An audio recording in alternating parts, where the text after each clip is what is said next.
আসসালামু আলাইকুম। আসিফ মাহমুদ সজীব ভুঁইয়া সাবেক উপদেষ্টা এবং সমন্বয়কও ছিল এবং এনসিপির একজন মুখপাত্র।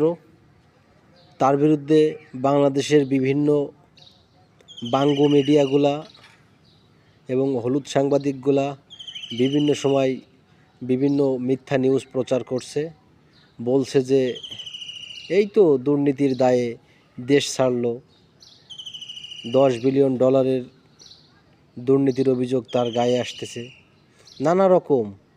মানে মিডিয়াগুলো জীবনে ভালো হইল না।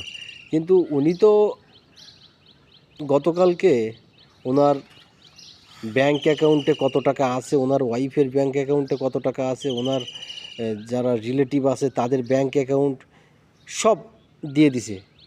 কই দুর্নীতির তো কোনো প্রমাণ মেলেনি। সুতরাং মিডিয়াগুলা, বাঙ্গু মিডিয়া, এগুলো ভালো হয়ে যাক এই আশা করতেছি।